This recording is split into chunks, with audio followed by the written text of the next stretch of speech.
What does it mean to be the only real city within a several hundred-mile radius?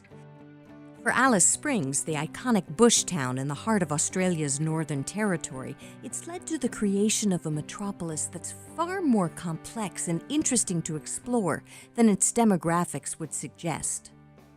During the daytime, the city bustles with indoor-outdoor cafes and shops in the town center, while at night the locals flock to the bars with the circus-like Monty's at its core.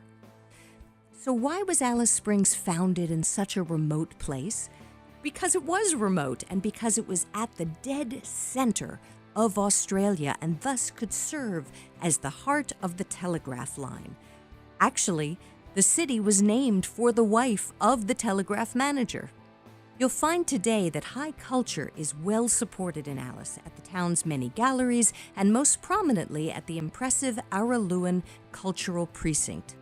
It hosts not one but 3 darn good museums: the surprisingly interesting Central Australian Aviation Museum, the Museum of Central Australia, which contains a solid collection of fossils and taxidermied critters, and my favorite, the Araluen Arts Centre, which showcases Aboriginal art.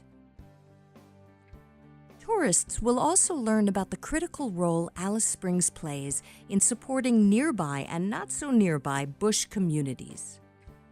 At the School of the Air, visitors watch as teachers lead classes with children in remote communities.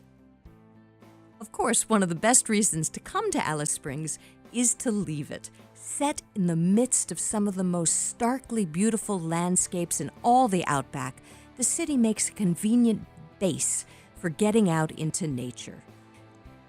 And here that will include hiking through chasms on dry creek beds and up the craggy peaks of the McDonnell Range while kangaroos and wallabies bound by. Sometimes being in the middle of nowhere is the place to be.